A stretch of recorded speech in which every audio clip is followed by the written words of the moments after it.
It's a kind of SWOT analysis that you are doing on your show, and I must commend you guys for that. For me, what I find very interesting is the kind of voice that God has given to you guys. You have the radio voice, the Kwame Dinkres, the Paula Domotres, the Bernard Avres voice. That is what God has given to you guys. And it makes the shows very interesting. Wow. And also, the kind of people that you bring mostly on the political shows, they are also somehow amazing because they don't do too much of partisan politics. They are so much enlightened to the extent that they speak to the facts, and they are more interested in development than developing their own parties. That part of it makes the whole thing, the whole program of Orange FM, one of the kind in Kumasi. I must also say that you are doing an amazing job for the people of Kumasi and its environment, and I'll urge you to keep on doing these things for us, and we appreciate you guys so much. Thank you very much. He's a correct guy, Janice. Gideon. He's a powerful accountant. He's a strong guy. Your certain partner, of course. But I just hope that you will not go through what the Aguna East executive is going through, because I saw some graphic you posted the last time. So yes, thank you very much, Gideon, for coming through. It's great to have you. And Prof has sent me a message. You know, I was telling you, Prof. Just when I mentioned his name, he sent me a message. He said, "When you are grateful, humbled, regards to Janice and your team." Oh, Prof, he's a great guy. Prof, he's contesting for some position. You have to. Yesterday, I saw it on his status. I'll search for it and then we'll do the campaign already for him. He's a powerful guy. Yes. And the number of people who have. So usually when guests come, then you realize that they were thought by Prof. So usually he will send me a text. The last time I had a guest, I think Barclays Bank or something. Yeah. CEO or something. Alpha, can you hold on to that for me? Let's pick this caller. Hello, good morning. Hi, good morning. Please, your name and where you're calling from. My name is Kwame from Kenya. Okay. Kwame from... Kwame, dear, you are a friend now. Why are you breaking the protocol? Oh, sorry. Sorry. I thought this was open to everybody. Oh, this is for people who have never called. But you since you've called, as for Queen Liz, we will not listen to her, but you will give you some 10 seconds. Thank you for ruling me over Queen Liz. So I would only say that you are actually the reason why I started speaking on radio. I started trying to pass my comments on radio. You've never done that. You were like me. No. Oh, okay. Yes. So what changed? What compelled you to do that? Well, I felt friendly in your voice. I felt the quality of you seeing everybody who calls you as a friend. So it gave us that opportunity for us to also share like friends. Okay. So personally, I think you are doing well. Okay. You are the reason. Okay. You are doing amazing. Thank you very much. Janice, thank you very much. We are grateful that you see us worthy as friends. Because for us, that's how we describe them. They are our friends. Yeah. It's not as like some presenters or listeners somewhere. No. It's a friendly conversation. Yeah. Sometimes we disagree and agree, and So. As for Queen Liz, she's family. No, that's why the station is for her. From friends too. The company, she can come and close it down. She and the Mr. Techis and the BYs. As for them, the company, they have a share. Mr. Bedu. As for them, the company there, so they will get to their level. This one is for our new friends. So when we pick the last caller, then we'll wrap it up. I thought this one was our last caller. Okay. I was about to come so, to yes. So it's now 34 minutes. Oh, Prof. Cyril is calling. Let me answer. It is a... Cyril. Yeah. Okay. Yeah, hello. Most of the time he's on a address show. Hello, good morning. Hello, good morning, Janice. Good morning, Prof. Cyril. How are you doing? Please, I'm fine. Where are you calling us from this morning? Right now I'm at Ebuakwa. Ebuakwa. Okay. Yeah. Ebuakwa Republic. That's what Ebuakwa. Yeah, they like orange. Okay, Prof. Cyril. Yeah, I always listen, but I don't get time to call. Sometimes I call, and also I send message. Okay. But I don't know. Sometimes, Mama, Alpha, you not read the message. You, Oh. yeah. Yeah, he's right. Sometimes, when the conversation is, you're right. Going forward, I'll The do message better. I think the message to be read by you. I don't know. I'll do better. Don't worry. From today, I've changed. I'm a changed person. So Okay. everything will be fine. Yeah. Okay. And also, you remind me, Umaru. This issue. You will have to settle that debate. Yesterday, 2 days ago, a friend of mine called me. He said, are you Hello. are you in class? And Hello, I said Prof. yeah. He said, but I just listened to you on radio. It was around 5:30. I'm like, No, that was that's Omar. not me. Why do people? I don't know. All right, But Prof. you sound like him, so that's Yeah. That's true. Alpha is the only one who does not notice that he sounds like Omar Sanda. But as for voice, it's like me. yeah. But the voices are two different voices. This one is a bit lighter. I think that this one is a bit heavier. Or is the way yours is heavier and his is lighter. Yeah. Oh. I think it depends on their conversation, right? You see, Omar most of the times he's doing news. But if Omar should do what we do on the morning show, I'm very sure, because as for the tone, I'm sure people will be very much to alike. ask him if he's now on Orange or something. Because I get that a lot, usually. Okay. So thank you very much. For those who called, I think I was able to capture some of the names. Eunice was the first caller. Eunice worked with Yanku Pakuku. That was Frida. No, that's Eunice. Okay. Frida works with, I've forgotten the institution. But she used to listen to us in some part of northern, upper east. Yeah. Dongo. That's interesting. So Frida also called. So thank you very much, Frida. We are grateful that you called us this morning. And then we got a call from Stanley as well. Stanley was very much excited about you. Good morning to Stanley. And we had a call from Enoch as well. Good morning to you, Enoch. Thank you very much for calling. Samuel also called in. Thank you very much, Samuel. And Patrick. Good morning to Patrick, and thank you very much for calling us this morning. We also had a call from Lawrence. Lawrence made a proposal to us, which I think it's a very good thing to consider. And then we also had a call from Kelvin. Kelvin, thank you very much for making time to call us this morning. We had a call from Emmanuel. And Nimatu also called, even though she was not part, but to some extent we allowed there. And then Gideon. As for Gideon, he's a personal friend. So, but this was the first time he called, though. He had never called us before. So, good morning, Gideon, and thank you very much for the recommendations and, of course, the feedback you give us. So, for all of you who called, we are grateful. And just like Janice said at the beginning, it was spontaneous. We had not planned this, but you guys made it very interesting. Thank you very much, knowing very well that there are people who are loyal to us. There are people who like what we do. There are people who like our banter. There are people who like our voices. There are people who like the way we talk.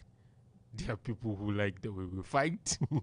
There are people who like the way we play songs. Even when we are repeating the songs, there are people who like the choice of the repetition. There are people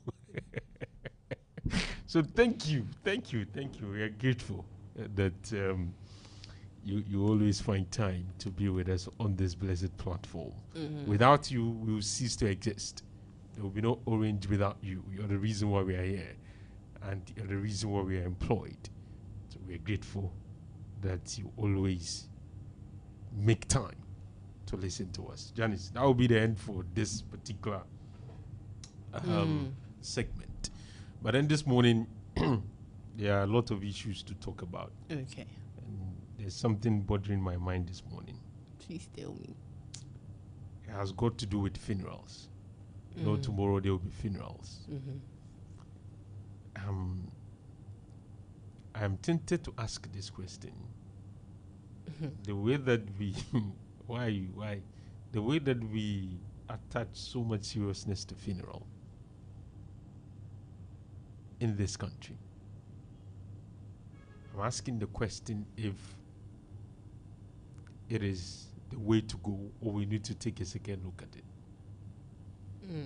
In other words, the cost of funeral in Ghana. Because I have realized that when there's funeral, usually people break their backs to sponsor the funeral. But sometimes what you see is that those who have died may have suffered for quite a long time, maybe battling with all kinds of sickness, all kinds of diseases before they die. And sometimes what you realize is that when they were in that critical period, in need of urgent attention and support, sometimes they don't seem to get these supports that they require. But then when they eventually die, all resources are gathered, all efforts are put in, all sacrifices are made to ensure that they have what we call befitting funeral, including some who did not have befitting lives. To make that point, the person may have befitting life. Also, the man befitting funeral. Some, yeah. So I'm tempted to engage our friends this morning. What's their thought about how we conduct funeral? I'm not saying it's a bad thing, but I'm just saying if there's a way we can take a second look at it, so that the pressure on family members when there's funeral and the way we go about it, I don't know if there's a way that we can have a conversation around it. And I'll start from you, Janice, in trying to seek your thought on this. Okay. Today being Friday, Fridays we try to discuss some IT issues. Yeah, so I don't know what's your take on this issue. One of the things that I don't like speaking about is funerals. And another thing, the other thing is because it gets you closer to a particular point. Yeah. It begins to make you think of certain things. No, not that. But it's like every time I speak on the issue, people think I'm weird. Funerals, weddings. Because I'm like, first of all, it's an argument that I'm always having with my mother. That if someone dies, I think it should be a very sad moment. But these days, it looks like funerals are celebrations. Of course, they'll tell you that, it's celebration of life. Yeah, and they'll tell you that, it's tradition and it's all. But I think society has evolved, right? If we are being very honest with ourselves, I don't think our forefathers will go and hire plastic chairs, canopy, DJ, sound system. I don't think they were doing all of those things. Maybe they were not. Exactly. Or maybe they were. So, maybe they were doing it in a different form. So the evolution of society and standards has brought us to a point where we have to merge modernization with the tradition. I think that is what is also contributing to the cost involved, the high cost involved in funerals. So funeral is becoming more entertainment sometimes. It's dwell so much on the fun aspect of it. And the what we try to do is we try to assert the person's status in society. Because I think funeral is one of the ways to let the people know that the importance or the status or the personality of whoever has died. And so I think for the people who are close to these people, they are emotionally attached to this person. And sometimes in Ghana, the funeral you organize will give an impression to people. First of all, the status of the family involved, the status of the personality who has died, and the status of those who are related to the family. So, in their view, if the things they expect were not featured in this funeral, then first of all, the impression will be that you don't regard that person that much. Which is, or you, the people who are left behind to conduct the funeral, you're not people of certain standards. And so the standard reflected in the kind of funeral you organized. Do you understand? So that's the Ghanaian context. yes. So people are forced or compelled to, whether or not they have the means in their quest to meet the standard, to get to that level where they can organize such funerals. Now all of Because that, their inability to do so will give these impressions to yeah. other people. And Perhaps that's I one of the understand reasons. from that point, but I also think it is quite irrelevant in my opinion, because I'm like, the person is dead. And one time I sat in a trotro and there was this woman, they had just gone for a funeral, and then she was complaining about the jollof they The served food. and the banku, and she didn't get tilapia. I said, Somebody has died. someone has died. Oh. He's gone. He's gone. Your only issue is food. It's food. And you know, there was this video circulating. I don't know if you came across that video, but there was this video where I think someone was sent to a hospital and he had piled up medical bills, and he was going to die because he required money for some procedure. And he said he didn't have. He had called his family members. Everyone says, "Oh, I don't have. I don't have." And then the doctors took it upon themselves to call the funeral that, oh, the person is dead, so they should bring money for the corpse so that they can go and have the funeral and those things. And they sent the money. The family So they got the money. Yeah, they brought the I think money. usually that's what happens. When, Yes. when And somebody so, dies, the money will be gotten. So in my idea, people see funerals as short-term investments, right? That it is, if you go and loan and you put it in it, You may get at the end of, returns. you may get maybe twice the amount you put in, or so then. But if they are supposed to give the money to the sick relative or someone who is not doing so well, there's no guarantee that they are going to get it back. And even if they are going to get it back, it may drag. Okay. But if the person is dead and I'm going to take loan, I'm going to invite my church members. I know maybe church will give me 2,000.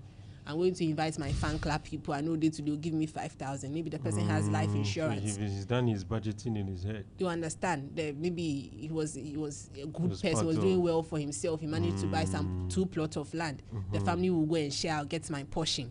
So they think about all of these things, but I think it's a And usually reflection of how. in that analysis, the immediate family that person might be leaving behind will not even come into the analysis. Oh no, because most of the times when things like that happen, the proximity the person has to the people doing that is quite far.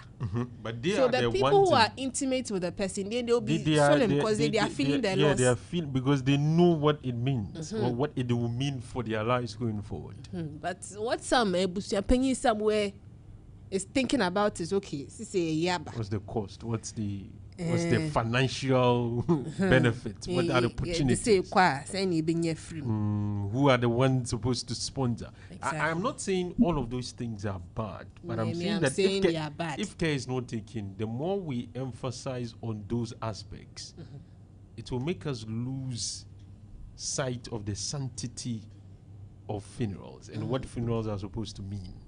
You've Do you already understand? lost it. I think Yeah, we are in my losing opinion, it. Because these days you see at funerals, people, you see gangs. That's when they will be struggling with the coffin. This one wants to, sometimes you see the coffin, how it is designed. Because the person is a driver, you must necessarily get a coffin that reflects that. And sometimes it becomes comical because the person was working in, and it makes us lose the essence of what funeral should represent. You want to pay your last respect to this person. And I think all of us should begin to look at ourselves. These days, the funerals we hold and the nature in which they are held, does it give the sign, or does it give the point that we are giving or paying last respect to such a person? I think sometimes what we are interested in is the tangentials. So the coffin, how it is designed, people will be thinking about clothes, which kind of clothes to put on. People will think about the food. and you are making the example of someone fighting because she didn't get banku and tilapia after somebody has died. You are fighting over banku and tilapia. That's what you are struggling over. And so I think that it's important that, yes, we are not saying don't spend money on funerals, but let's also maintain the standard. You know, funeral is supposed to be solemn. It's supposed to be the final moment of that person. So everything that person has done on earth, you are summing everything up. And I want to believe that our behavior, our attitude on that day, the things we do should reflect him. So that we are not overly majoring on the minors, like food. Do you understand? Like, it's like at the point you realize like the kind of water. Yeah, you even think that the life of that person did not matter, and that money or food is much more important to whatever the person lived for. I think for me, if I'm very closely related to that person, I will not be happy. And there have been some funerals, and you can talk about the celebrities who have died in recent times. Daddy Lumba, for instance, how the attention shifted from the loss, the person, what he has lived for, to the other things that are not as important as this very thing that we are talking about. So it should tell you that we are beginning to lose track. And sometimes the cost burden on family members. Some people are going to take loan to conduct or to organize the funerals. There are some who died in the hospitals who needed, and it's something that we often say, and it's beginning to sound like a cliche, but it is the reality of a lot of people. Oh yeah, and I when know they are in critical need of financial support, it doesn't come. It doesn't come when they die. Let me share this experience with you, Alpha. So I have a friend. Her mom got sick.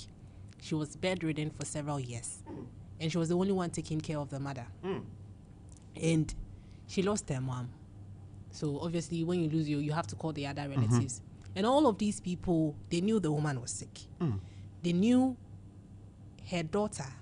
She had other daughters, but they knew the last one was the only one who was left to take charge of the woman. They knew all of those things. They knew they were struggling, because this person I'm talking about at the time, she's in SHS. The woman died last year, so she's still in school. She's not really working. The woman is bedridden, so it means no source of income that you can think of. That as for these people, I know that by the end of the month they'll get money from here, they'll get money from here. So they were just left to fend for themselves, and they did this for several years, and now the woman finally died. And the kind of people that showed up for the funeral. So I met my friend, and she was telling me that she's not angry that her mom's dead. That is there, but she feels like the woman has fought enough. She's angry that the family people are now showing up. Because all this while, when she was alive, none of you even offered to come and stay with them for maybe 2 days just to see how they were coping. But now that the woman is dead, they are there and they are laughing and they are sharing fond memories. And so what she was doing is that the friends that she invited, say the class, the school contribution that she gets, she told them that they shouldn't go and give it to the family. You should give it to her. Of course. Because whatever they will do after the funeral, she doesn't want to associate with them. So I think it is wrong that we only clean our brothers and sisters after they are dead. What is that? Where did that come from? When the person was sick, you didn't say that, it is not nice, so let's just mobilize something and just go and support the person. This is after the person. Even though there are some families who do that. Yes. But those who don't do that. The people who don't do that, I have an issue with. That those who don't do that and wait for the person to die to begin to show that kind of love. I don't think pointless. It's good. Especially if you had the means to assist. So that's our concern this morning. So now let's open the platform for our friends too. Yeah. So that we will also hear from them. Okay. Maybe there's something that we've not captured in our analysis. Maybe they have a different opinion to share. So they can call. But I have a few messages that I have to read. But let me just call out the phone lines one more time. So you can call us on 054-102-2318 or send us a WhatsApp message on 059-393-2993. So this one says, "Good morning. My name is Thunder69, a firefighter, doing the listening from Ethiopia. Orange FM, the music leader. I love all your programs. Alpha is always cool in there. No noise. It's just perfect. And again, I love Orange Overdrive with Mandem. But my concern is, as a firefighter, I want you to advocate for firefighters. Always let the public know what we do and stop attacking firefighters. Very important. Yes, very important. And always try to announce our emergency lines for people to know what numbers to call when they are in distress. Thank you all. And so that is it. We have a caller, so let me pick this call. Oh, the line dropped. So please, you can call again on 054-102-2318, 054-102-2318. No, this line dropped. Or send us a WhatsApp message on 059-393-299-3. All right. Hello, good morning. Good morning, sir. But you don't know much. And you would not know who they are. A better woe. Nemo, who we are, and so permitted to Thomas, Apopisca, Abbey, Yenam. Then they are quite easy. I was answering. I went there. I want to have that. And then they say, I actually power. Okay, Amwa. Thank you very much for calling 054-102-2318 or send us a WhatsApp message on 059-393-299-3 059-393-299-3. Let me try and see if I can read some more messages that we had. Okay, I think someone also sent a voice note. Let me play that.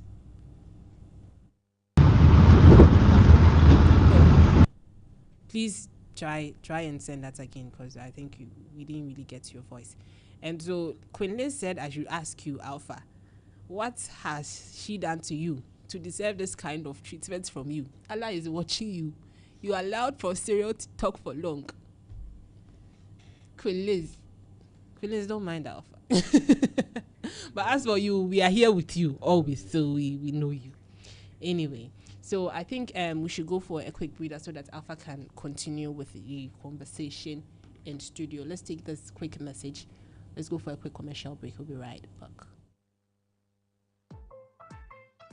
This is not your average laundry day. This is Spin City Laundromat, first of its kind in Kumasi and a total game changer. We serve homes, hotels, restaurants, and anyone who demands clean, fast and flawless laundry. At Spin City, your clothes go through brand new machines, delivering a deep clean, a soft finish, and a perfect fold, all tucked into our signature Spin City bags. And guess what? We provide the detergent and softeners. Got duvets, curtains, blankets? Bring them on. Our heavy-duty machines are built for the big stuff. And when we say personal service, we mean it. No mixing of clothes ever. It's one customer, one machine always. We're open 8 a.m. to 8 p.m. every day. Find us at Ashaliboche Lakeside, Dansuman, UPSA, Teshita Bibiano, Kaneshi, and right here at the Kumasi City Mall, Asokwa. Call 055-445-5314 and let's handle that laundry. Spin City Laundromat. Wash, dry, and fold in less than 2 hours.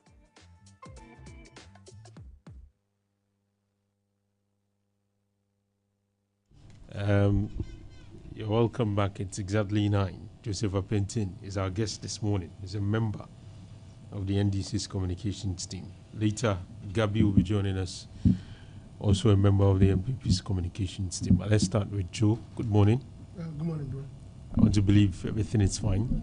We thank God. You're great. We can't complain. We have life, so it's the most important. You can't even, people in power, they don't complain. Oh. You can't even complain. It is illegal. People in power don't complain. No, people in power don't complain. Said by who? Said by me. It depends on what is happening in your life. And other your personal. No, by papa bad there, you can't complain. Oh yeah, generally I'm a papa bad. Everybody can testify to so that. You can't complain. All of us. And no, I said generally all of us. Generally, you are affected by the generally personal issue that. Oh, not necessarily about the economy, but other. Yeah, so you can't complain. That one you can't even complain here. Here is about the nation and the governance. I understand so everything is perfect. I think this morning you have to miss Shiva. No, I'm not. I'm not doing that. I'm saying that if you are in government, no. henceforth until 2028, if something happens, if nothing happens, nothing is going to happen. And it's for 10 consecutive elections. Then this year winning. Hey, I'm telling you. Capture it from here. 10 what? 10 consecutive elections. Hey, and it's for more confidence. Oh, no. So that's like 40 years in government. Sure. Wow. Sure. Whatever. I see. Interesting. The tangible speak for itself. Okay. Yeah. Okay. The economy is thriving. Everything is fine. Everybody is laughing. Oh, not necessarily. You've seen, there's no government that can placate every person. Okay. But I believe that H. Mahama has done his best. His ministers, appointees are doing their doing best. well. Yeah, sure. It's about you creating a continued environment for businesses to thrive. That's what is important. You did listen. Sure. You did listen to Mustafa Bande's interview. Oh, I listened comprehensively. His submissions to understand are right. And then he being a senior officer of the party, if the grassroots and the foot soldiers feel aggrieved, he will hear. And if government is doing so well, you will expect the grassroots to but please, did you really listen to the conversation? I did. It's not about the government doing well. It's about what some grassroots people feel like they've been sidelined. That's what he was talking about. But if you are doing well, it should affect your party also.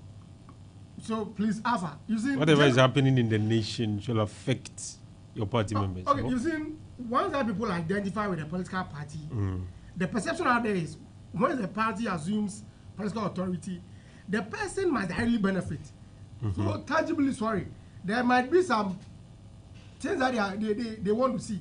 So if they don't see those things, they might think that their personal ambitions or aims are not met. That doesn't mean that generally the economy is not trying. Some of them want jobs; they are not finding it.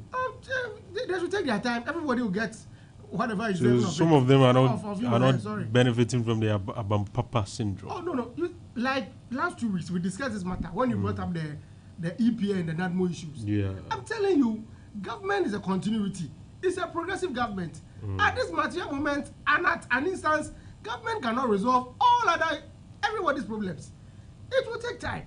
Okay. So just hope and pray that the government stays in power for long and you also work for the party. So you think minimum 40 years? Oh sure, that's what I pray for. That at least 10 consecutive elections, then DC must move. I like your confidence. Yeah, sure, we transform the economy of Ghana. I'm telling you.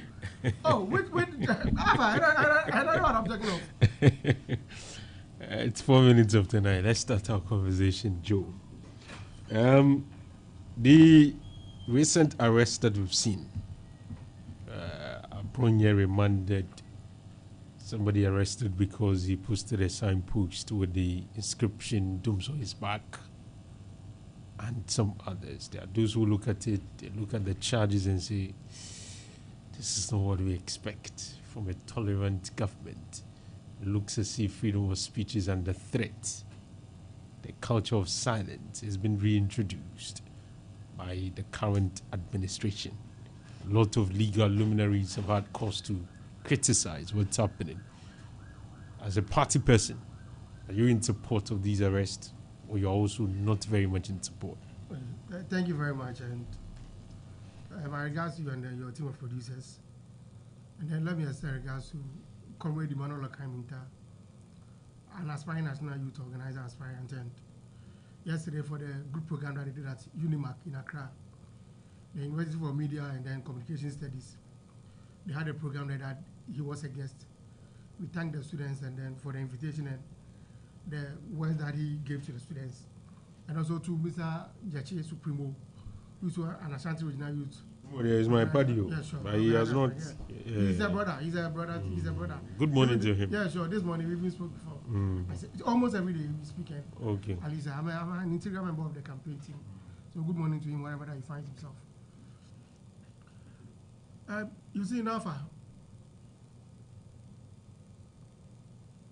we live in Ghana here, and we have a constitution that every Ghanaian must respect its dictates.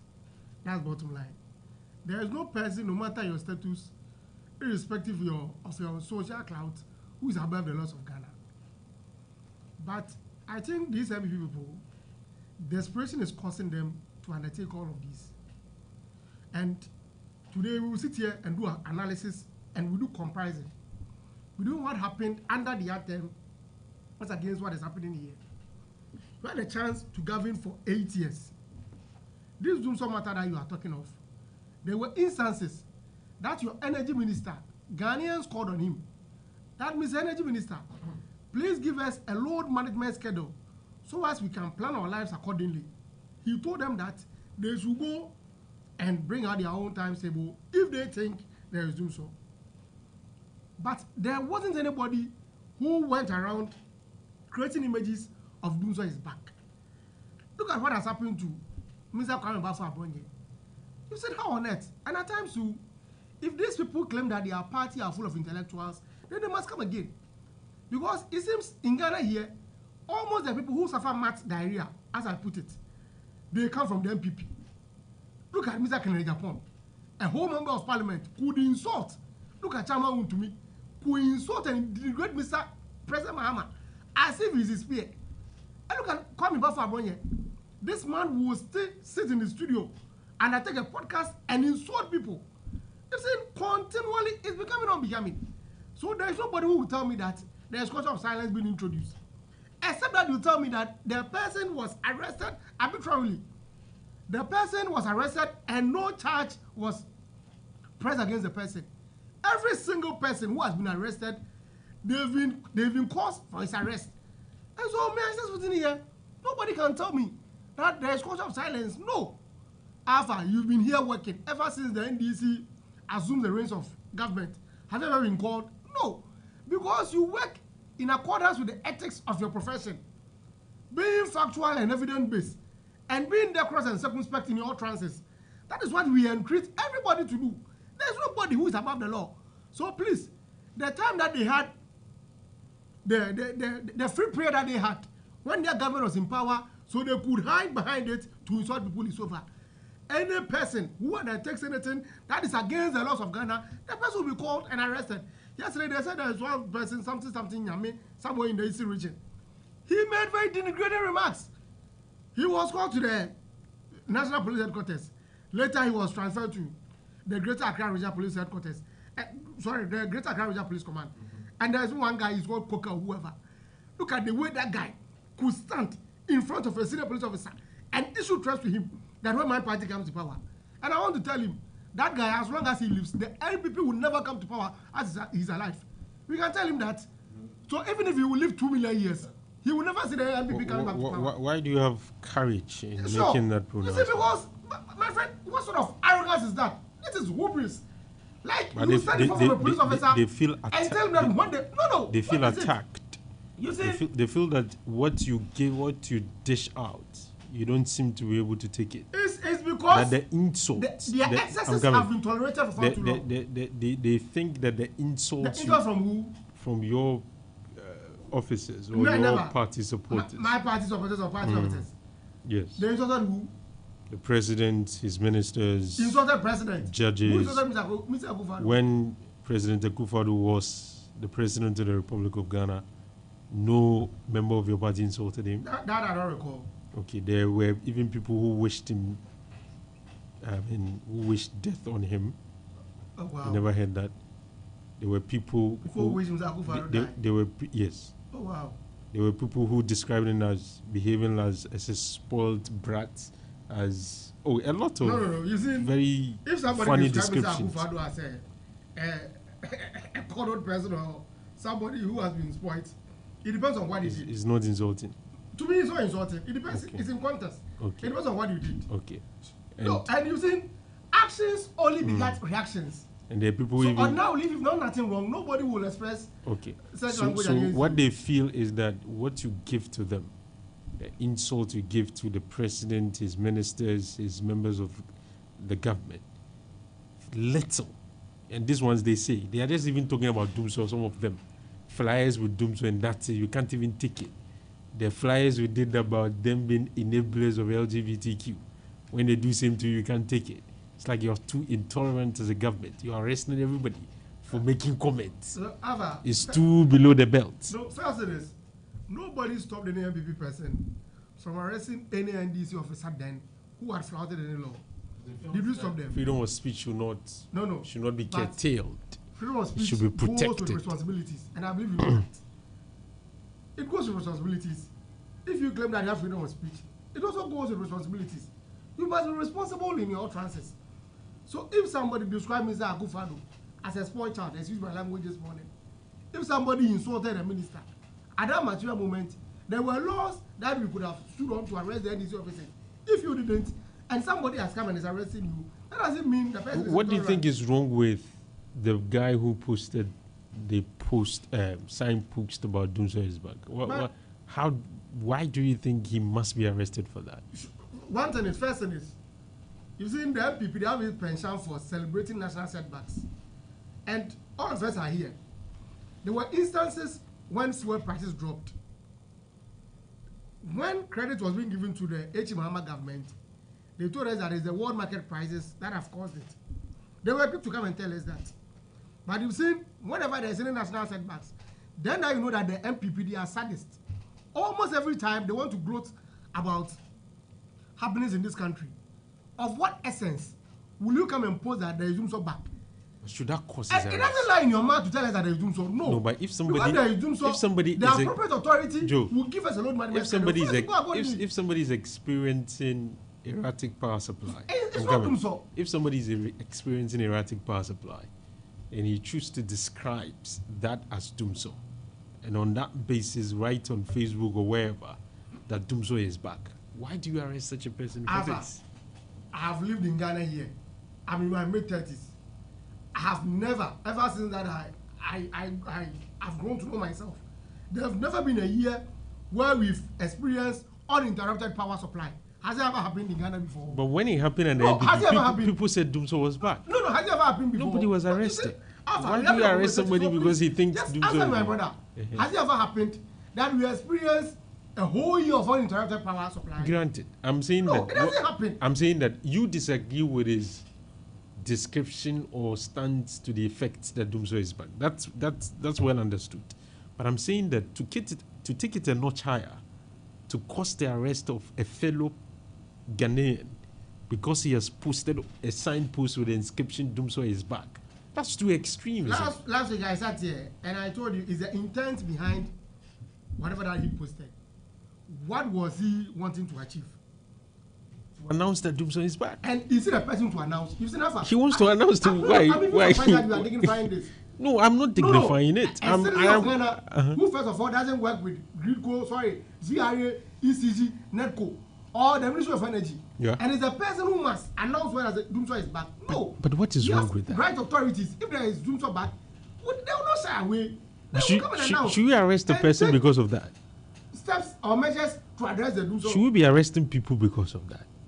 Alpha, but if you want to create panic and spread false news, what must be done? This is the creation of panic. But if people are not experiencing Dumso and you say Dumso is back, how would they be panicked? How would they panic as let's assume I have light. Sure. I'm coming. I have light in my house. And I go on Mark's Facebook and he say Dumso is back. How would that cause me to panic?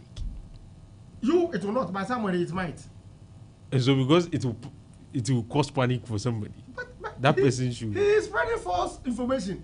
Okay. Is that not a fact? False information on the basis of. On the basis that there is Dumso, which in reality there wasn't. Maybe he is experiencing Dumso. But if he's experiencing, we don't do his body. He's not an officer of any. Maybe he's telling us what he is going through. That Dumso is back in his life. He doesn't have the right to come and announce to Ghanaians that there is Dumso is back. So because of that, you arrest him? No, he was called to come and answer. No, he was arrested, we are told. No, he was called. It was to come and answer why he posted Dumso is back. And what so now you can't post Dumso is back in this country. No, what is wrong with that? You see, there's a difference between arrest and invitation. What I know was, he was invited to come and answer questions as to the reasons why he posted that Dumso is back. You just said them. So, what is wrong with that? Are you comfortable with that?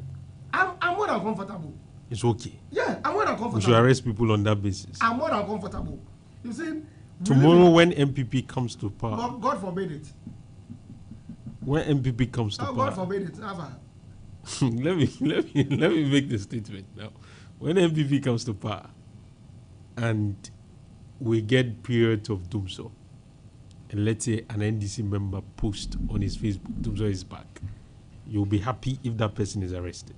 Okay, first of all, God forbid MPP coming back to power. And then secondly, I will entreat my NDC comrades that at any material moment, they should allow the relevant authority to bring out information concerning any other issue happening in this country. So nobody should say Dumzo is back? I will entreat them. Nobody has said Dumzo is back when MPP was in power? I said I will entreat them going forward. Going forward? Yeah, sure. Even if you are experiencing Dumzo, don't... Even currently as the NDC is in power, I will entreat them. When they experience erratic surplus power, they should allow the relevant state authorities to come and announce that. It's very... forgive me for laughing though. Why laughing? It sounds a bit interesting the way you're... why is it interesting? You said it's interesting. What can I do? You are not the PRF for the ECG. So they don't post Dumzo. PRF. So now you are an officer and Ministry of Energy. So you cannot. And you dare not do that. Okay. Let's allow the the authorities. The appropriate state authorities to come and announce. Okay. Yeah, sure. That's well noted. For those of you who just tuned in, we are supposed to have Gabi in studio, but Gabi is yet to come on behalf of the MPP. As and when he comes, of course, we'll be engaging him. But let's do specifically with Abronye's matter too. Sure. His was because of the fact that he criticized a judge for a ruling that he gave, and for which reason he's been arrested. Some also think that criticizing a judge is not an illegal conduct in our country. Judges' rulings can be criticized, and we've had people criticize the rulings of judges, and that if you even think in the course of someone's criticism he has attacked your person, there's a suit of defamation that you can file. It ought not to be a criminal procedure, or it ought not to be a criminal matter when it comes to a defamation of a personality. And there are those who are raising concerns about the method of the arrest and how that is playing out. What's your take on that as well? Okay, you see, my brother, I think Kwamba Fabronye must be used as an scapegoat. And this is the perfect time. I will entreat the powers that be that for the first time, Mr. Abronye must be sent to court and jailed. No, but you can't tell them that it is the courts that will determine. No, that is what I hope and pray. Yes, if he is guilty. So I hope and pray for that. You hope and pray that he will be in prison. Sure. I hope and pray he will be in prison. Yeah. Why? You see, for what? Young man, he has this unbridled bravado. Like at times, he makes very reckless and careless statements as if he's the only man in Ghana.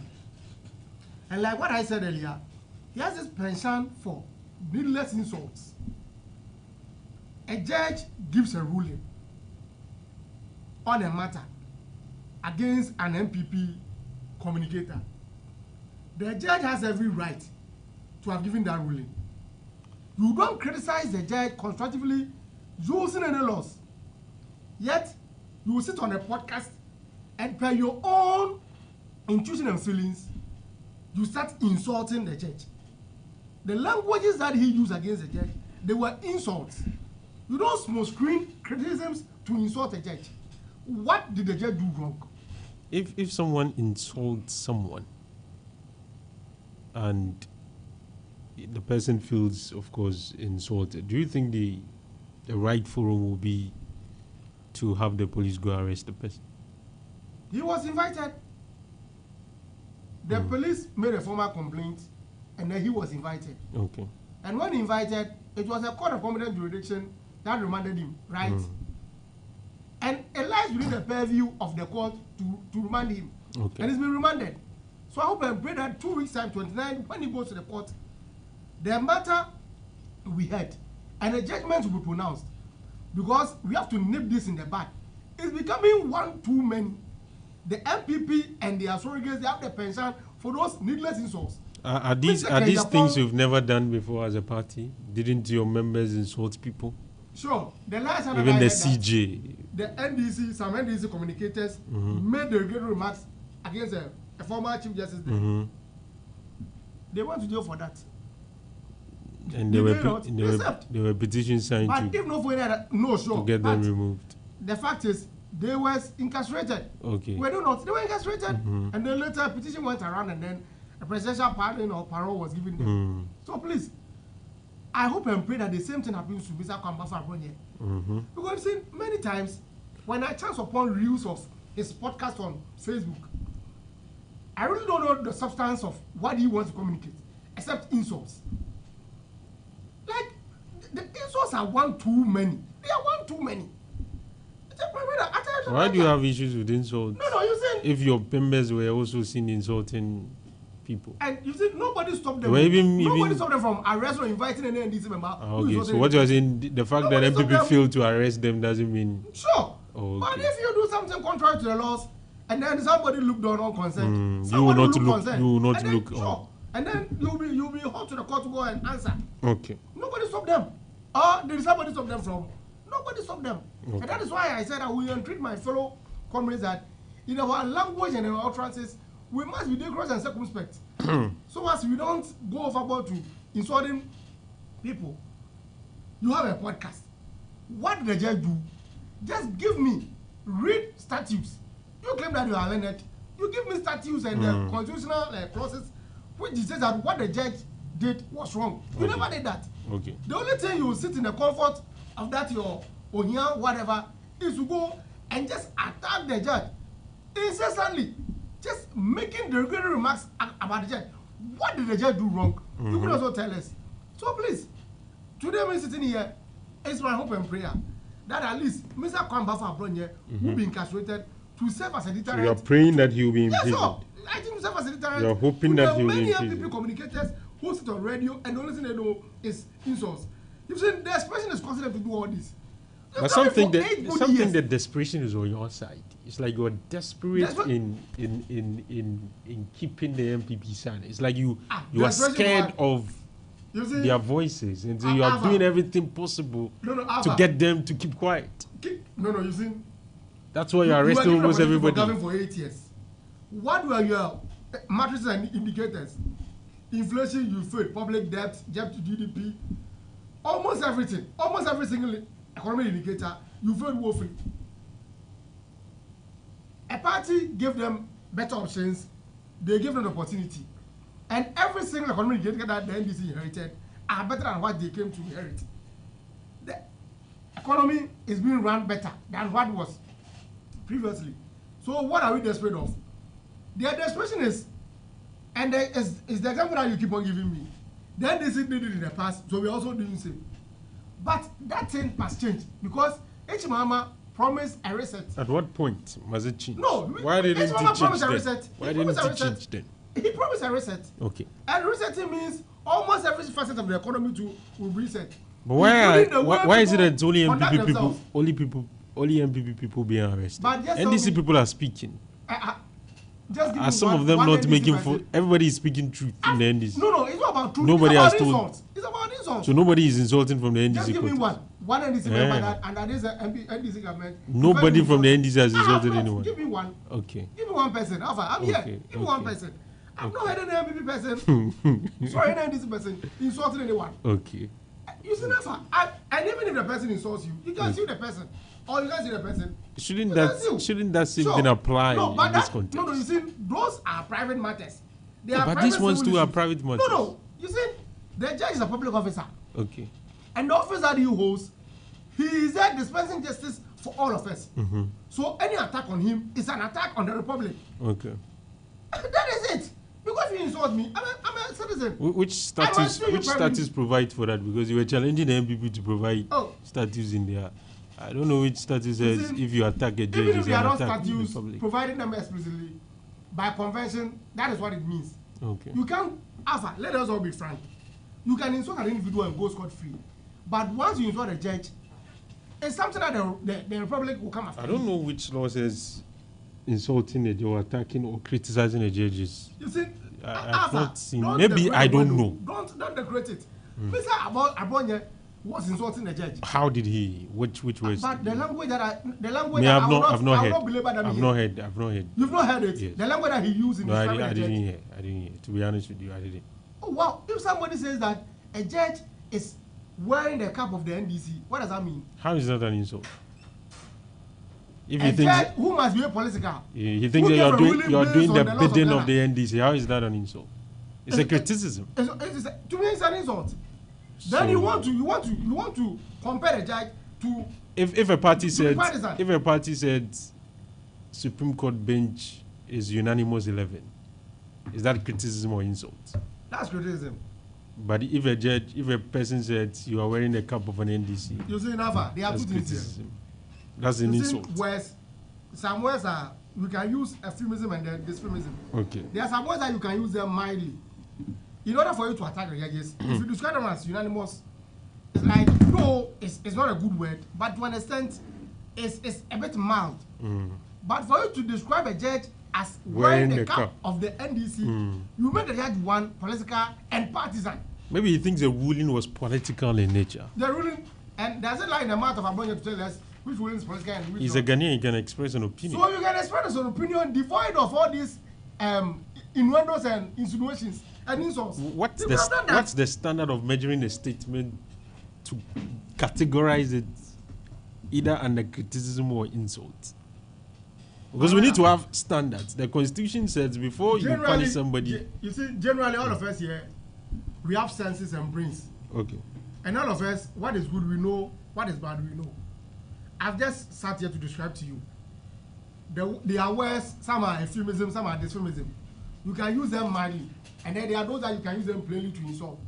I'm just sitting here. You just gave me an example. Unanimous. What is unanimous? Meaning every time all of us going the same way. Commonly, that's why we would describe it. So if then they should describe a bench as unanimous, they describe them based on the rulings that came out consistently. And analyze what they is consistently. Consistently, almost every relief that the NDC sought were objected to, and almost all members of the bench sided with each other. So you can describe them mildly. But for you to say that a judge is wearing the cap of an NDC person... So unanimous is mild. Sure, it's mild. By wearing the cap of NDC is... Oh, my brother. Aggressive. No, it's very aggressive. Okay. And it's quite malignant. So, he called for himself. I hope and pray that 29th, when I'm going here, is going to... Yeah, sure. A sentence will be given to him for him to go to serve as a deterrent. He said there's one guy to Baba Amando, whoever. All of them should be arrested. And then, like, no. At times when I... Wrap up on that. When I read his Facebook post, I just laugh. Okay. You see, they are not meant any other person. Okay. Let me go to Gabi. Gabi represents the MPP. Maybe he may tell us why Abronya and the likes are insulting the government, for which reason they have been arrested, left, right, and center. Gabi, good morning. Good morning, Alfa. I hope you're good. Very good, so good. Yeah. This is the first time we are meeting this year. Of course. It's been a very long time. But Yeah. I think because of social media, because of WhatsApp, like Yeah, we see each other. It feels like we are so close. But It's been a long time. I said, yes, like, talk to me. They say your people, why? They are making all kinds of comments. This one is saying Dunso is back.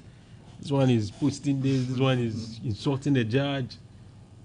And so you must be reined in. For which reason you have been arrested? Let me say a very big good morning to you and your crew. Of course, a good morning to my colleague from the NDC. A special mention to the lawyer Henry Nanabi for the human job that he's doing for party, especially when the matter of this unwarranted persecution on the members of the NPP by the incumbent governments. So I think Nanabi has been moving around, making sure that their rights are even safeguarded in the course of this draconian arrest and all that. I think the conversation should not be advanced in the way that my brother from the NDC is advancing it. Because if you tell me that you are now moving from, you are now more or less becoming a literature teacher on set, trying to tell us the potency of words, giving meanings to words, some euphemism and all that. The laws of this land are very specific. We don't slander the court, no matter who you are. That is the position of the law. That is the safeguard that we're giving to the judiciary. So if you sit on set and you begin to now teach us literature as to which words connote this and meanings thereof, I find it very problematic. What has been the narrative? We were in this country when the NDC started describing the Supreme Court as unanimous, and he's trying to find meanings of unanimous. Do you know what that means? They were telling the Supreme Court that their decisions are fixed, their decisions are predetermined, and these are contemptuous utterances. These are not in tandem with our very democratic principles as enshrined in the 1992 Constitution. How then do you tell the Supreme Court of the land that whatever verdict that comes are predetermined? And you are saying that for somebody to say that the Supreme Court is unanimous, they are just trying to be mild with the description that they are giving to the Supreme Court. But when somebody tells the Supreme Court that a judge of the court, that per your connotations, your wordings, how you carry yourself, you are just wearing a hat, but your heart and your mind depict that of a politician, and you think this statement is sinister than somebody calling the highest court of the land as unanimous. We are in this country. His argument is that neutrality is at the heart of adjudication. You see, but and so if you make the judge look biased or belong to a political party, that's... So in general sense, you are speaking against the court. And that's why I'm saying that the laws of this country desist anybody from speaking against the court. We were in this country when they were telling, the NDC were telling the Chief Justice there, Justice Tukono, that she should go and contest. I mean, Jeffy told us that she should go and contest women organizer of the MPP, because the things that she's doing on the bench depicted that of an NDC women organizer. Who arrested Sami Jeffy? When the 2022 verdict came, the Supreme Court verdict, when they challenged the election result, when they did not even have evidence to prove thereof, what was President Mohammed's utterance? He was an opposition leader then. He told us that the President Nana has staffed the Supreme Court with MPP lawyers. These are contemptuous statements. Who arrested the former president? The then opposition leader. Who arrested him? The fact that you failed to arrest him on these things does not mean they should fail. The point is that they say they are resetting, they are changing things. The point is that, you see, we have certain wordings that we deem our political statement. Communication is always in contest, right? Ordinarily, somebody like President Mahama will not go attacking the court. He made an utterance in contest in respect to the issue at hand, but was that appropriate coming from a former president? No. He made mention of the fact that when he comes, he's going to do reforms even in the judiciary because the NPP has staffed the court. Is that not what happened? And when they came, what did they do? They hoist the Chief Justice. They took her out. What has happened? If you look at the dictates, we were in this country, we know our history as a people.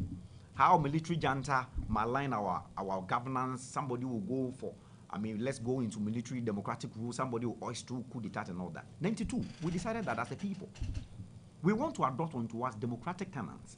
We enacted the 1992 Constitution to govern us.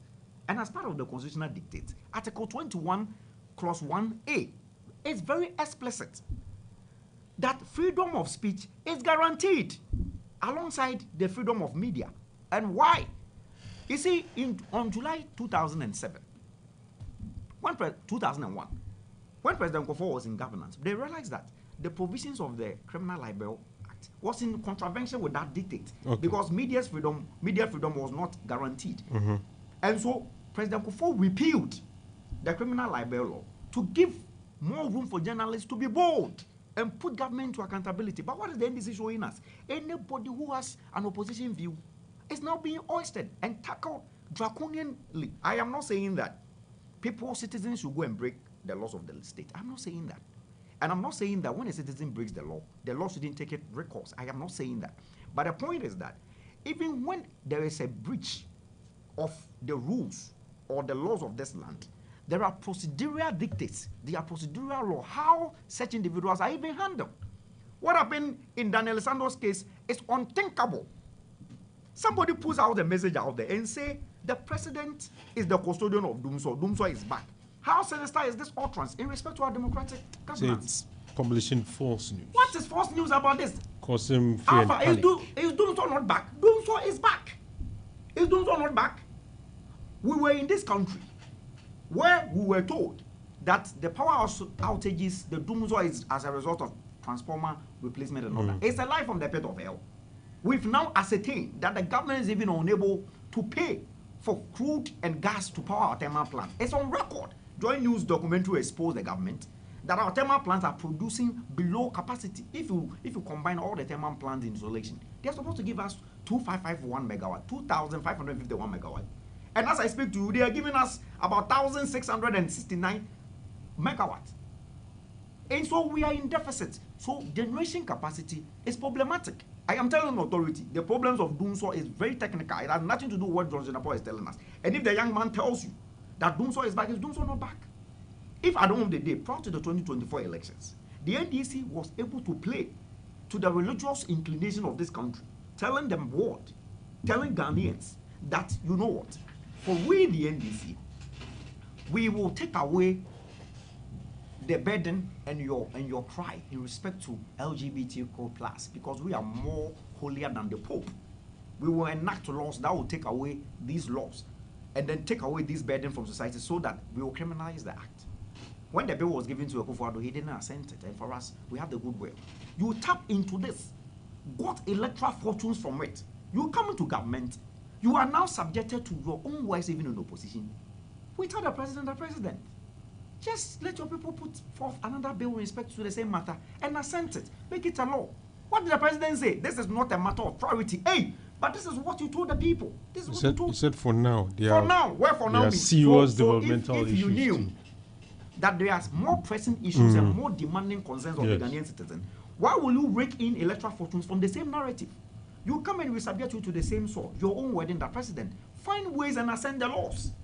Let Ghanaians trust you. Let Ghanaians know that indeed you are a man of your word. What the president say for now, meaning that when you were putting pressure on the MPP to assent the laws, you knew that there are more pressing issues. Maybe he thought at the time that was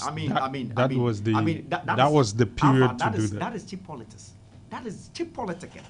Now you come and you run away from saying, Baba Amando takes you on. Those days, the likes of Jifa Gunu, Yaira Kokuro, would dress Akufo-Addo in those LGBTQ colors. Who arrested them? Who? Baba Amando did same to you. Tell you the president, I subject you to what? Assent. Find ways so that they put up a new bill. Even if you claim that the existing bill is extinguished with them parliament. Let your people, you have the majority in parliament. Let your people put forth another bill, assent. Then the next minute, Baba Amando is whisked from Sunyani to Accra. And there was this particular court 9. Criminal Court 9. What is there? That is the reason Abonye said that judge is wearing political colors. This commentary is akin to the narrative of the former president. I mean, the then opposition and now President Mahama, when he described the Supreme Court as unanimous MC, trying to preempt that whatever they decide. And I was very sad when I heard my brother say that, I mean, all decisions that were going to the Supreme Court prior at that period were giving similar outcomes. Oh, so are you telling me that when the matter is subjected to the rigors of the law and the verdicts thereof are almost the same because the facts are the same, you think that because I've given a ruling 1, ruling 2 in respect to the matter and they are alike, there is some sort of injustice? Is that what my brother is telling us right now? Is that what he's telling us? Have you seen the Abronge's count? Now, what did Abronge say? What Abronge said is similar to what President Mahama said. Now, I have looked to, I mean, I've watched and then read the charge sheet. I don't know who the prosecutor is. This is a sham, and this is a disgrace to our democratic tenants. How on earth can you say that Abronge has committed misdemeanor? Who conveys a citizen who has committed a misdemeanor in a Black Maria? Do you know the people that we use Black Maria to convey? Hardened criminals. Hardened criminals. Is Abronge a hardened criminal? Gabi, is Abronge a hardened criminal? Wrap it up for me, let me. So the point here is that if my brother sits here and then try to justify the very things that they've cried over when they felt that the Supreme Court is not doing their bidding. Because how can you go to Supreme Court with a bad case, the highest law of the court of the land, with a very terrible case, and you think you don't get judgment?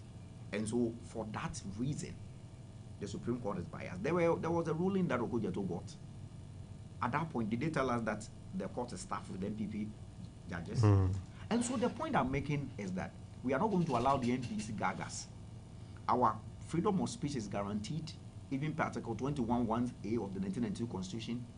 We will not allow them to also intimidate any media people, because your freedom is also guaranteed even under Constitution Article 162. We will not sit aloof. They cannot gag us in any manner.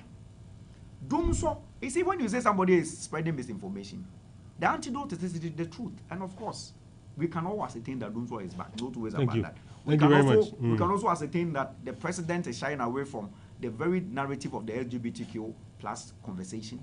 Now, Sam George is now going about fighting educators and all those young individuals. Thank you. And so the NDC have lost their way.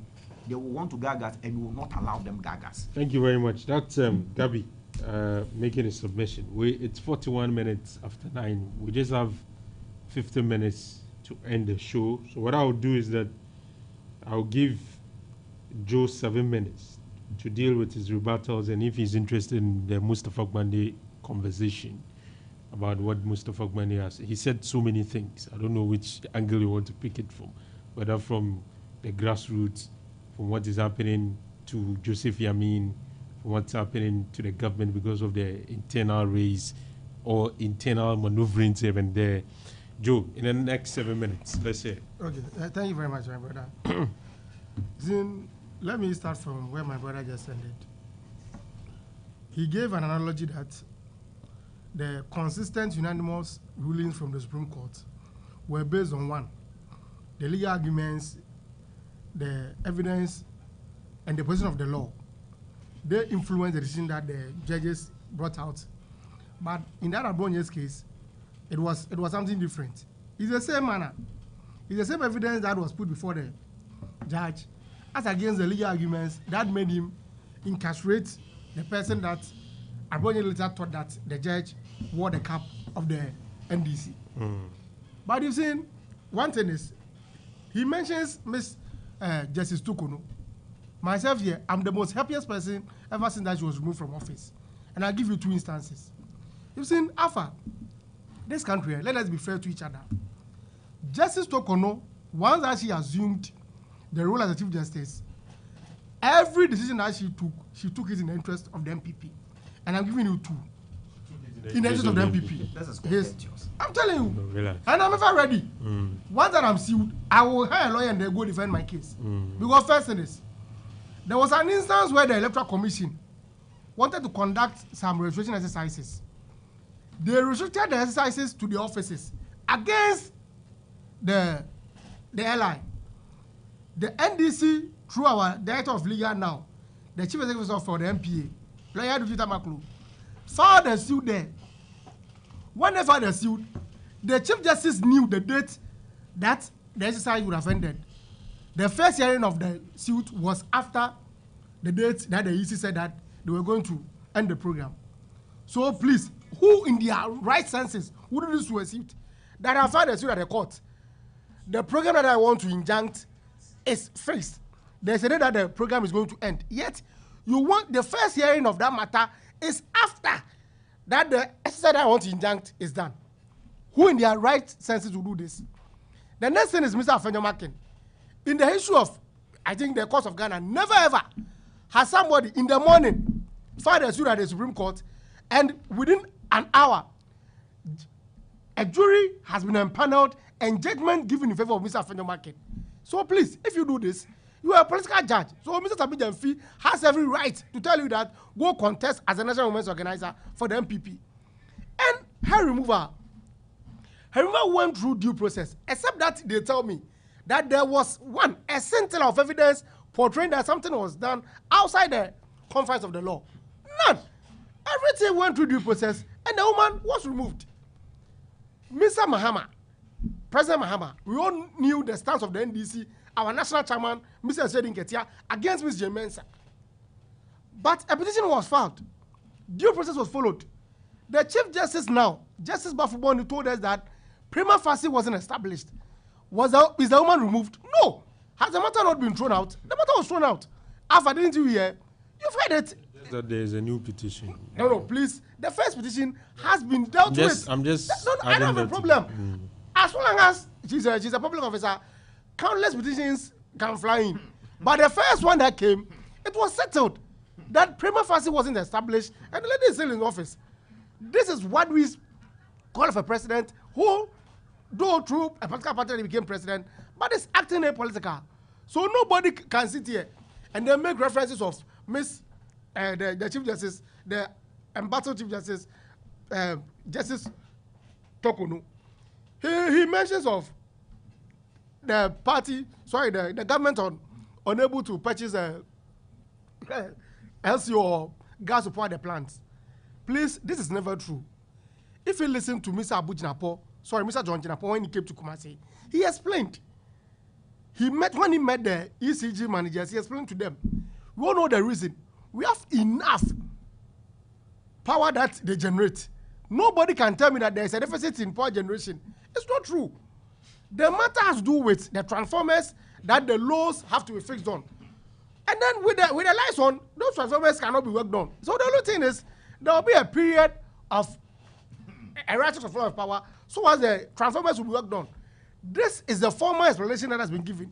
So if you bandy around news that we are unable to meet our generation capacity, it's up to you people. But the records and the facts don't support it.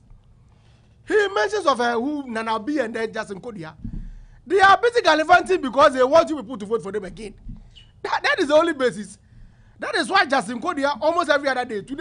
If today, an enemy soldier is arrested in war, he will go there and then show solidarity. Because he wants to do something so as his people who vote for him. That is the only reason that he wants to be retained as the general secretary, and then Anabi wants to be elected as a first vice national chairman. That is the only reason. If not for those reasons, they just want to appeal to their people so as Charlie, they are working, so as the people will retain them. That is the only reason. If not for it, what again? If they have anything, they should advise their people. Charlie, there is a reset in Ghana, and we are going to match them boot for boot. Mm-hmm. But whatever means, either legal or whatever means that they deploy, we are going to match them. Mm-hmm. But we want to sound this question. You see, there is nobody who is a man than anybody in Ghana here. Mm-hmm. For 8 good years, you people were in this country. Apia Stadium was arrested and put in a bucket of a pickup and driven from Kumasi to Accra, exposed to the vagaries of the weather. He was handcuffed. He was put in shackles. Excuse my language, like a goat. Excuse my language. Who spoke against it? None of the people that they've arrested have they treated in that manner. So if somebody is arrested in Sunyani, who told them when somebody is arrested in Sunyani, the matter must be heard in Sunyani? They have every right to be heard within the jurisdiction of Ghana. Accra is also a jurisdiction of Ghana. So if somebody is arrested in Sunyani and then he's sent to Accra, what is wrong with that? Please, you people should advise your people. Because the desperation to win power back, Charlie, at times he's making them hallucinate. Excuse my language. Because they make many arguments on Facebook, and I'm like, just 8 years ago, you people, we sat here with you, and the kind of language that you use. Suddenly, this guy, Miracles Abwaji, is there issuing instructions that whoever attacks our flag bearer, you must attack the person too. We are ready for them. They should go that tangent. We are ever ready. And we want to tell them, nobody is a man than anybody in Ghana here. Thank you. So if they want, they should play it safe. At the end of the day, you are in opposition. Sit, think, and bring a campaign manifesto that will appeal to the people, not the desperation to win power by whatever means. Thank you very much. Debbie, Alpha, there's Brandy, there's I guess, rebuttals, whatever you want to do with your time. So I think what is happening in their party is something that I will give less time to. In fact, I am trying to comprehend and appreciate the arguments my brother is making because it's like he is confused and trying to rake in. Not confused. No, you may disagree with him. No, I mean, because how he's trying to put together unrelated conversations, so far as the subject matter is concerned, is very problematic. And it's something that I can't really wrap my head around. You want to justify the fact that Sami Jemfi could have pointed out and called the highest member of the bench of the Supreme Court, vis-a-vis the CJ, the Chief Justice, as a political judge, but Abronya cannot do the same. Do you know where Abronya's narrative is standing from? Do you know why, Baba? I mean, you don't tell me jurisdictions of courts. You don't tell me. Because I know once we are within the confines and the peripheries of Ghana, you can be heard anywhere. No two ways about that. That is established law. You don't need to tell me. But the truth of the matter is that, do you know the policy rationale for Baba Amando to be whisked from Sunyani to Accra and to specifically Court 9, Criminal Court 9? Do you know why? That particular court, that lawyer that presides over that particular court, is being deemed, that judge is being deemed as problematic. He is the same judge who told us Though per the dictates of our constitution, we are all equal before the law, but some are above the law. You were in this country, you heard that pronouncement. It was coming from the same judge. In respect of same, Abronya tells you that, then if as a judge, who should know better, make this pronouncement, then you are a politician at heart. This is where Abronya's narrative was coming from. If you pick Abronya's charge sheet, the prosecutor, one Inspector Chumesi, said that count one, on the 14th day of March, you said you are not a judge, a politician. This is Abronya's charge. Do you know the kind of insult Okujeto Ablakwa read on people in government at the time he was trying to bad politically? Do you know the insults Sami Jemfi read? Who arrested them? My own kid brother and friend, the CEO for Youth Employment Authority, Malik Basentali. What didn't you do to Dr. Mahmoud Bawumia? You know that it's a sacrilege for a Muslim to take pic. Malik will edit Dr. Mahmoud Bawumia's picture and place a head of a pig in his hands, telling the Muslim community that Dr. Mahmoud Bawumia is not a proper Muslim and he is a fraud of a Muslim sect that he eats pork. Who arrested Malik? Who curtailed that free speech? Nobody did. You see, the problem I have with my brother and his NDC cohort is the fact that all these issues that we are pointing to, he's trying to lump them, and that is problematic. Like I said, I will not pay the training that I'm having. I will not sit on your big platform and tell the world that people will break laws. I will not. But the law is very explicit and clear. If somebody falters with the law, there are procedural connotations, how it is done. If at the end of the day you commit any misdemeanor, Alpha, you don't expect me to come to your house and pick you up with 10 marksmen full of arms. Are you a criminal? Are you a terrorist? Or are you described as such in any manner? It's a matter of invitation. Do you know that there is not even any law that on your first arrest, when the police comes and you say that you're under arrest, and even without a warrant or with warrant, they want to handcuff you and say, no, you can't handcuff me, go. You give them time that you will show up. They are supposed to leave you and you show up at that time. Are you aware? If on that same period that they demarcated, you don't turn up, that is where they come and apply reasonable force and pick you up. Who told you that they can just go and bully somebody? But I mean, when a sandal was picked and we went there, later we find out where a sandal was, and we were wanted to grant interview to the press, and they were like, you cannot do same. You cannot. And we were like, why? Say, order from above. What orders from above? And my brother was like, he said something, nobody is a man more than anybody, in quote.